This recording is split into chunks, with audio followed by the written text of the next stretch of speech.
I have something funny to share and probably cool. I hope you guys think it's cool. This is my magic system, or at least the writing for it. I was inspired by this lovely man here. And, oh, yeah.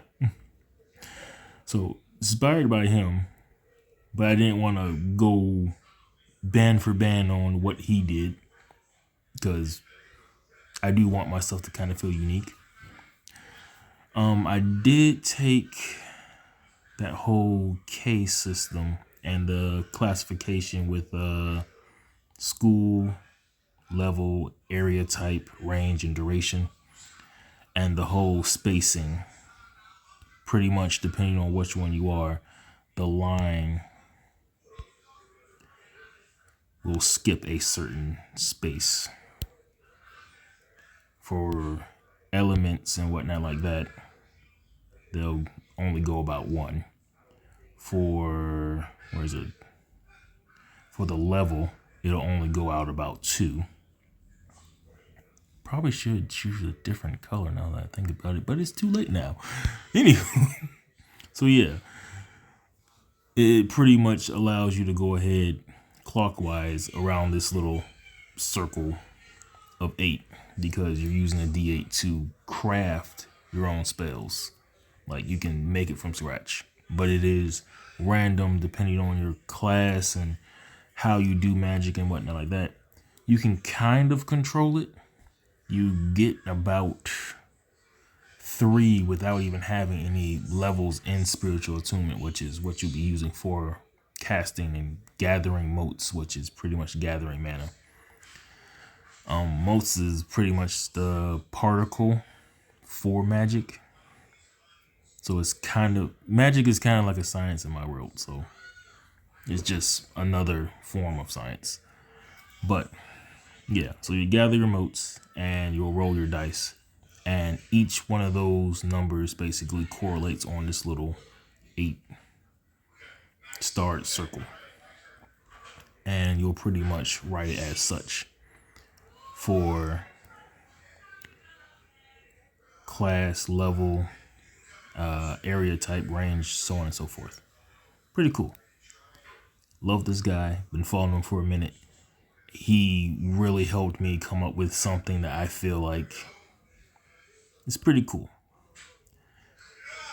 Someone was like, I don't know about using symbols for spell casting though. And I was like, why? Why is that? He was like, for those cringy people who would basically put on swastikas and whatnot. And I was like, true. I really would not want that. So I thought about it and I was like, I don't think they could. For the most part, 1 and 8 are taboo rolls. If you get that, typically bad things will happen.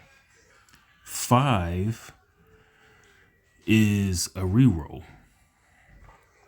So I was like, I don't think anyone could actually make spells. Thought about it. It's very disturbing when I think about it now. But yeah, I semi-drew to kind of get an idea. Depending on which way you go, they just can't work. Or the spell they would cast basically would fail most likely, and they would get cancer. Or you can look at it a different way. The other one deals with chronomancy.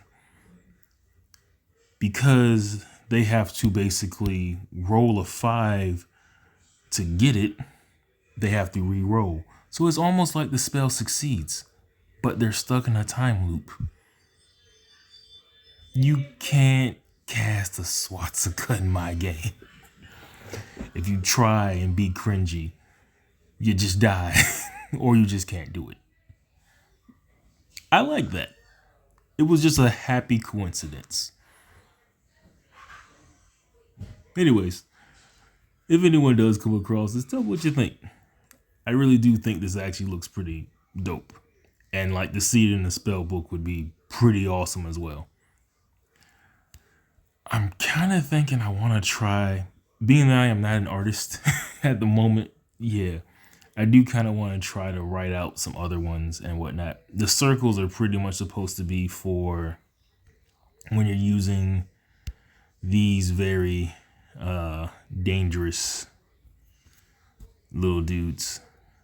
Pretty much there'll be certain dice that are colored to represent what your what potential negative taboos will come up if you roll these numbers. I want to say that I haven't come up with any taboo things for this because Fae in my game are pretty much fallen angels. So I'm like, and they're kind of just whatever random MacGuffin fantasy creature. So dragons, sphinxes, unicorns, those little, it's a Japanese yokai. It's those heads that are stuck in the wheels, but for mines they're like flaming wheels. They're typically, it is basically for the biblically accurate angels, the Oberon.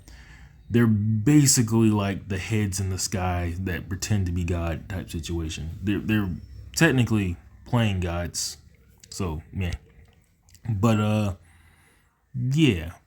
Basically you want to roll with these because the potential outcomes is psionics, curse magic, radiation, anti-magic, blah blah blah. It does extra stuff with whatever spell you're casting. And it's also allowing you to shortcut your way to some of these other, some of these other spells here. So there's supposed to be incentive for using them, but the chances of either having a 40k situation with psychers and demons popping out of your chest for these guys is high, or maybe a deity doesn't like you stealing magic and they smite you. I don't know. But yeah. So there's incentives to do it, but there's also negative backlashes. For sorcerers in my game, they mutate. They basically go through a whole Lord of Mystery situation. For the most part, they don't instantly die, but that's pretty much how I'm going to have Tiefling be a thing. Because like if they choose to purposely tie themselves here or here, they'll basically take on sins or devils aspects. Sins are basically demons, and devils are devils, pretty much. Fallen angels who kind of turn to the darkness and all that jazz like that, trying to survive in the abyss. I just thought that was a funny coincidence, basically. Someone bringing it up, and I'm like, oh, that does kind of suck. And finding out that basically it's a happy coincidence that, yeah, you can't. And I also figured it'd be a good way to just bring up the whole magic writing system. I really do like it. I'm hoping that other people do as well. I'm still working on stuff. I'm kind of done-ish. I just need money to get artists, and I do need to get the ideas out there and let people see stuff that I'm working on. So if anyone does come by, just let me know what you think. Does it look cool? Tell me how you would probably try to break the system, or if you want to know how the system works, and maybe I'll do a video and just roll out on the table and come up with a spell. But yeah. Okay, bye.